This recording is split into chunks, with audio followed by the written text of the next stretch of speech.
उत्तराखंड के एक गांव में एक बहुत पुराना स्कूल था जो लगभग 75 साल पहले बना था। उस टाइम पर वो बहुत फेमस स्कूल हुआ करता था, पर टाइम बीतते बीतते वो स्कूल एक खंडहर में बदल गया। उस स्कूल के पास आज कोई नहीं जाता था। बच्चे क्या, बड़े भी लोग स्कूल के पास जाने से डरते थे।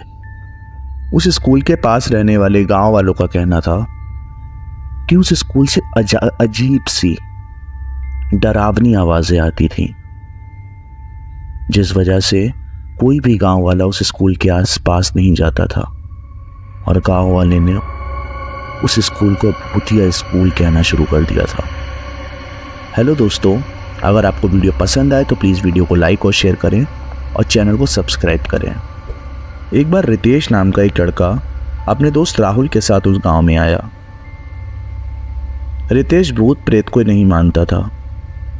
जब रितेश गांव में आया तो गांव वालों ने उसे उस स्कूल से दूर रहने के लिए कहा, पर रितेश के दिमाग में ये सब सुनकर सिर्फ और सिर्फ मनोरंजन की बात आ रही थी।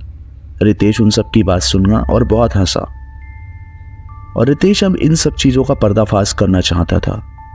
रितेश यह चाहता था कि वो सब लोगों के सामने यह दिखाए कि उस स्कूल में कोई आत्मा नहीं है, वो सिर्फ और सिर्फ एक अंधविश्वास है। ये सोचकर रितेश एक रात अपने दोस्त राहुल के साथ उस स्कूल का सच जानने के लिए उस स्कूल की तरफ गया। स्कूल बाहर से बहुत पुराना और वीरान लग रहा था। उस स्कूल का दरवाज़ा बहुत टूटा फूटा सा था। दरवाजे को हाथ लगाते ही पूरा दरवाजा एक अजीब सी आवाज़ के साथ खुल गया और राहुल और रितेश दोनों ही स्कूल के अंदर गए। पर स्कूल के अंदर का नज़ारा देखकर रितेश और राहुल की आंखें अचंभे में पड़ गईं, क्योंकि जो स्कूल बाहर से बिल्कुल वीरान लग रहा था, अंदर से वो स्कूल ऐसा था जैसे कि वहाँ पर अभी कुछ काम हुआ हो। उस स्कूल की मरम्मत की गई हो और वो स्कूल बिल्कुल नया जैसा लग रहा था।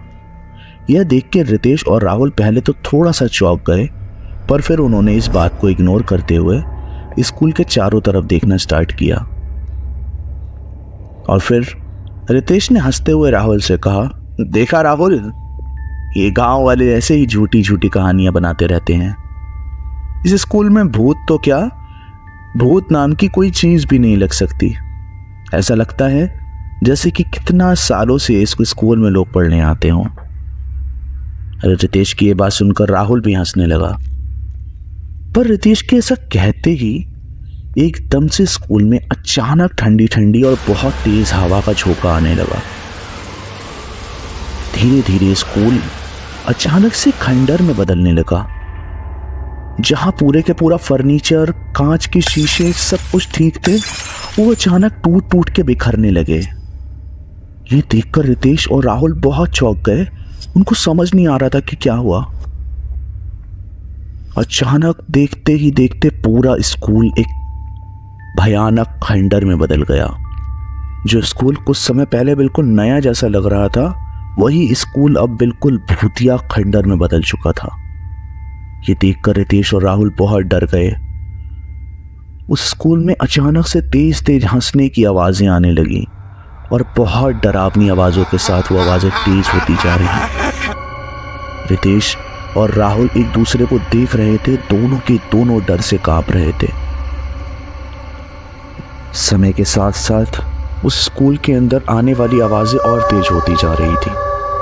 तभी अचानक राहुल की निगाह वहां दूर पड़े एक शीशे पर गई, जिसके पास से राहुल को एक परछाई दिख रही थी। राहुल उस शीशे के पास गया और जोर से बोला, कौन हो तुम और हमें क्यों बंद कर रहे हो? तभी वहां एक आवाज आई कि डरो मत, अब तुम भी हम में से ही एक हो। तुम यहां आ तो गए हो, पर जा नहीं पाओगे। ये सुनकर रितेश बहुत डर गया और जोर जोर से चिल्लाने लगा, पर रितेश की और राहुल की आवाज सुनने वाला वहां कोई नहीं था। राहुल और रितेश जोर जोर से चिल्ला रहे थे, मदद के लिए बुला रहे थे, पर वहां दूर दूर तक कोई नहीं आ सकता था। रितेश डर की वजह से वहां फर्नीचर पे बेहोशी की जैसे बैठ गया। फिर अचानक रितेश को लगा उसके पीछे कोई खड़ा है। रितेश उठा और रोने लगा, पर वहां की आवाजें लगातार तेज होती जा रही थी। उस स्कूल में बहुत डरावनी आवाजें, डरावनी हंसी की तेजी से आवाज आ रही थी। रितेश और राहुल को समझ आ गया था कि अब शायद ही उन लोगों का बचना बहुत मुश्किल था। फिर भी रितेश और राहुल तेज तेज से मदद के लिए आवाजें लगा रहे थे। जैसे जैसे समय बीतता जा रहा था, रितेश और राहुल की आवाज हल्की होती जा रही थी। और जब सुबह होने में कुछ ही देर बची तो रितेश और राहुल की आवाज आना ही बंद हो गई और वो दोनों के दोनों वहीं पर गिर गए। उसके बाद कुछ ही देर में राहुल और रितेश दोनों को ढूंढते हुए गांव वाले उस स्कूल की तरफ आए, पर उस स्कूल में उन्हें कुछ नहीं मिला। पर जाते जाते उन लोगों ने उस स्कूल में सिर्फ 2 परछाइयां देखी जो एक दूसरे के साथ वहीं थी। तो दोस्तों, क्या लगता है आप लोगों को, कहाँ गए रितेश और राहुल? क्या हुआ होगा उन लोगों के साथ? वीडियो देखने के लिए आप सबका